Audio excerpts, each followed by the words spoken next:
Welcome to this week's New Money. I'm Tracy Chang. With just a computer, web camera, and microphone, hundreds of thousands of young people in China are turning themselves into charming web hosts, performing live to their fans and making a great living.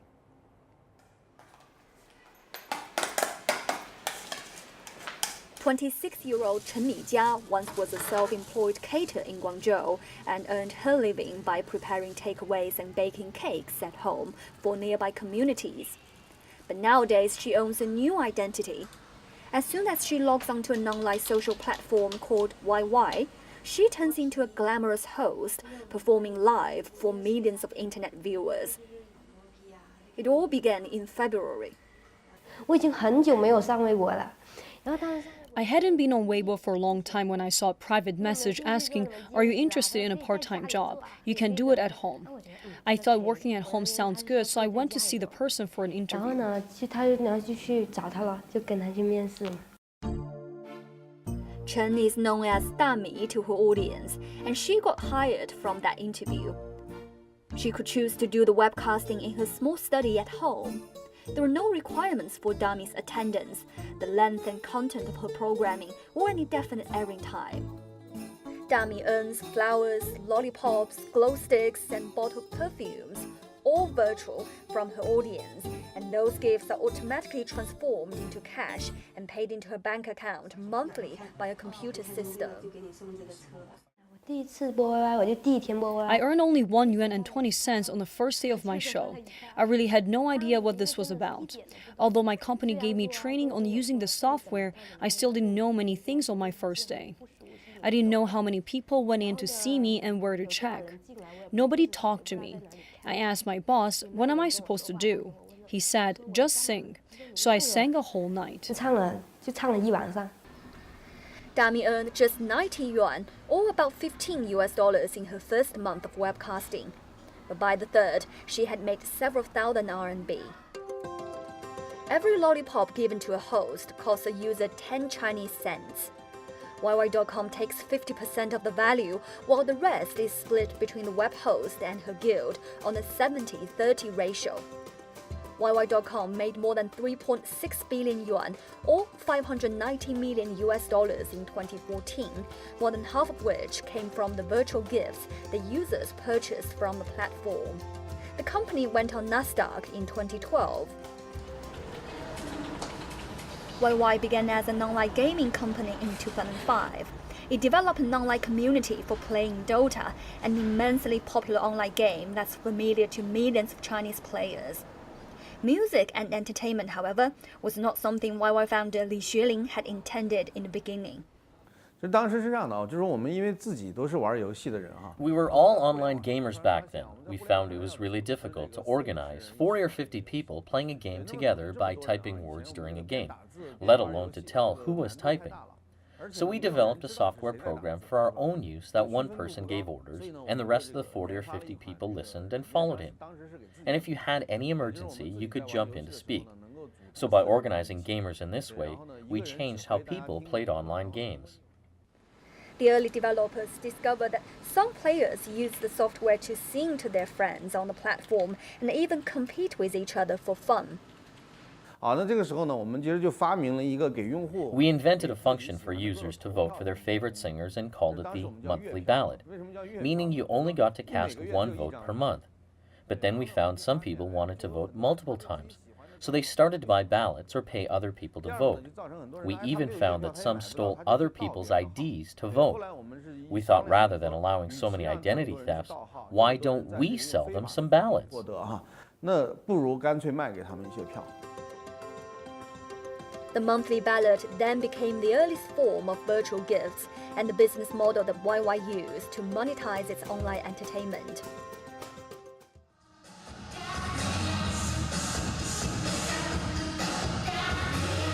Many newcomers are still trying to fathom the idea of making money by singing to people they can't see. But 20-year-old Chen Bilu takes it seriously. She webcasts more than 6 hours at regular time slots each day and uses her spare moments to learn new performing tricks. Chen is known as Lulu on the internet. She studied accounting at a private college in Guangzhou, but wasn't interested in pursuing anything related to the major that her father chose for her. Lulu is now making 20,000 yuan a month after 6 months of webcasting. To her 83,000 subscribers, she's already a star. Lulu gained her mother's support for doing the webcast, but has managed to keep her father in the dark. 谢谢熊猫，记不记得我们的主题曲是什么？ You may wonder how many lollipops and users are needed to contribute 20,000 yuan worth of gifts. It turns out that YY doesn't lack in having a generous audience. 单次1万多。 My single largest gift was worth more than 10,000 yuan. It was precisely at the end of the month, but I still hadn't passed my task threshold. Then there was a visitor who had come to my channel before, and he just helped me pass in 1 second. 一下子帮我过了。 YY's financial report shows that as of 2014, the platform attracted nearly 120 million monthly active users, each of whom spends about 48 hours on the platform each month. Eric He is the company's chief finance officer, and he says that out of all the active users, only about 3% are cash-paying customers, and they spend about 450 yuan or $75 per quarter. Very similar activity happens in Korea and also in Japan, in Taiwan. But we don't see that much as of now in the US or in Europe yet. Because of the rapid development of the economy has created lots of new wealth. And this new wealth, people are relatively young. And when they were even younger, were the kids, their living standard is totally different from what they have today. So they have an urge to tell people, I have made it. So I think that's the psychology. A net revenue breakdown shows that as of 2014, virtual item-based music and entertainment now make up nearly 2/3 of YY's business. Online games, the company's initial revenue generator, contributed just over 1/5. Membership fees, online dating services, and other revenue streams accounted for 17%, and online advertising 4%. Now, just a reminder, folks, you can use your smartphone to scan the QR code on the bottom of your screen to find the latest and previous episodes of New Money. And today we look at internet-based content provider YY. And for more in-depth discussion, Professor Jia Ning joins me in the studio, and she is the Deputy Director at China Business Case Center at Tsinghua University. Thank you so much for joining us today, Professor Jia. So YY is a social interactive platform that's open online. So users can go on it, participate in these group activities such as voice exchanges or providing a song, maybe having conversations with these web hosts, right? So explain this business model to me and what makes this business so attractive. Right. You know, Tracy, I think YY does have a very interesting and unique business model, which can be highly attractive from an investment perspective for a number of reasons. Number one is this company actually targets a large user base. You know, these entertainment shows or programs that you mentioned, they're in some sense some combination of American Idol, right, and online show business, which is highly appealing to so-called 草根 in China, which means grassroots people, especially people living in rural area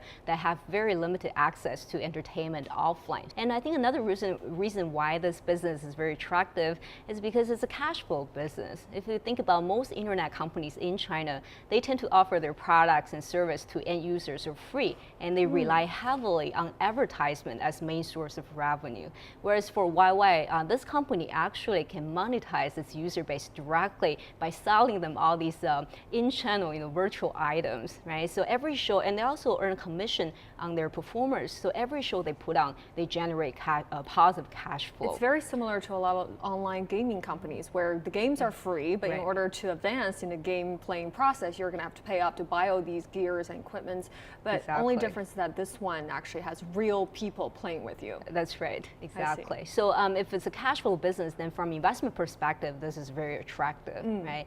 And also another reason this business is attractive is because this company requires relatively low upfront investment because these shows they're broadcasted live, in real time, and the contents are mostly user self-generated, which means the company doesn't have to go out acquire a lot of the content, and they don't have to pay a lot for copyright.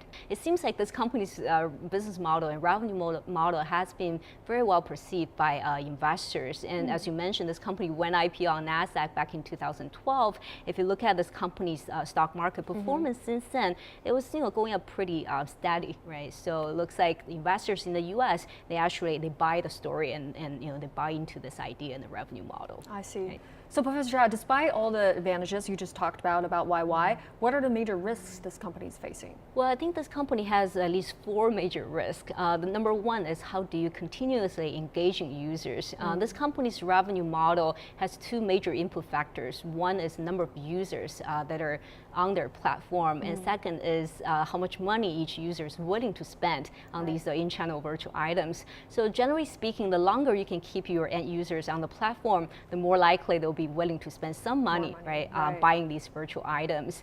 And another risk is IT infrastructure, right? Because YY basically hosts all these live shows, and at any given time, there can be millions of people logging onto their website and logging into the same channel. I think this company, the single largest online event they've hosted, attracted approximately 1.4 million users concurrently. 1.4 million. Exactly, which can be very demanding on their IT infrastructure, right? So the company has to make sure that it keeps up with the technological pace and make sure the quality of service. And another risk is basic content management, because these shows are broadcasted live and the contents are self-developed by the anchors or the host. So basically, it's really hard for YY to monitor the content and make sure the viewers are not engaging in any illegal conversations or even obscene conversations with the host. And this can be a major challenge for the company. And another risk I think of is actually partnership management, because if you look at YY's revenue model, it's actually doing a revenue sharing with channel owners and with all the hosts on their platform. So as these hosts become more famous, they can keep on raising the stake and ask for more, right, when it comes to revenue sharing. So how do you manage that partnership relation and keep the cost down? I see, Professor Jia. Well, folks, interactive entertainment providers like YY are gaining popularity in China. But are they going to completely replace the traditional entertainment industry? We'll discuss that when we return.